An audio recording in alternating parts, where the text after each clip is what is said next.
Holy Mass, Homily of the Holy Father at the Holy Mass in the Church of St. Anne in the Vatican.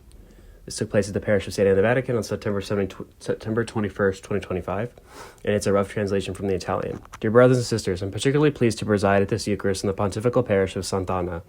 I greet with gratitude the Augustinian religious who serve here, especially the parish priest, Father Mario Miardi, as well as the new Prior General of the Order, who is here with us today, Father Joseph Farrell.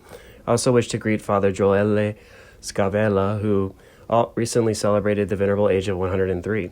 This church stands in a special location, which is also a key to the pastoral ministry carried out here. We are, so to speak, quote, on the border, end quote, and almost all those entering and leaving Vatican City pass by St. Anne's. Some pass through for work, some as guests or pilgrims, some in a hurry, some with trepidation or serenity. May everyone experience that here our doors and hearts open to prayer, listening, and charity.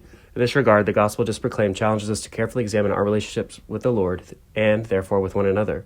Jesus presents a stark alternative between God and wealth, asking us to take a clear and coherent position. Quote, no servant can serve two masters, end quote. Therefore, quote, you cannot serve both God and money, end quote. That's from Luke 16:13. This is not a contingent choice like so many others, nor an option that can be revised over time, depending on the situation.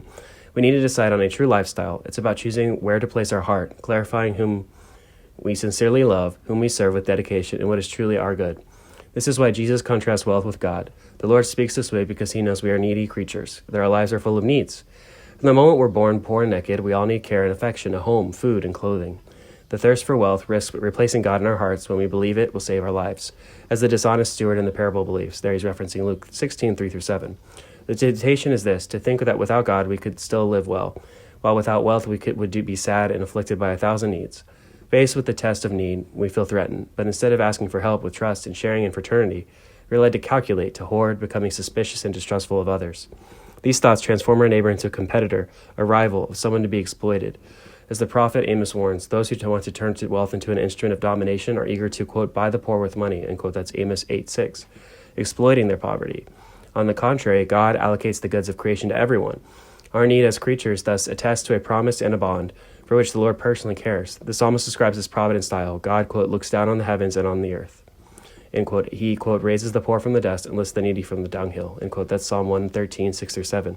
This is how the good Father acts, always and towards everyone, not only towards those who are poor in earthly goods, but also towards that spiritual and moral misery that afflicts the powerful as well as the weak, the poor as well as the rich. The word of the Lord, in fact, does not pit men against each other in rival classes, but spurs everyone to an interior revolution, a conversion that begins in the heart.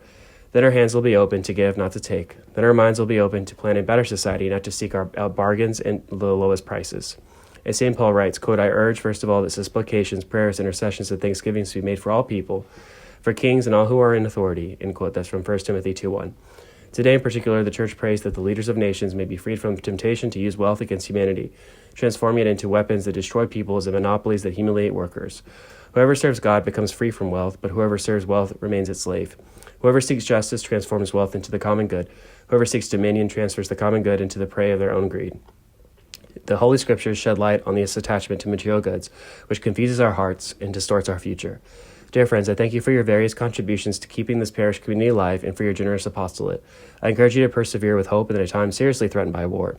Entire populations are being crushed today by violence and, even more so, by a blatant indifference that abandons them to a fate of misery.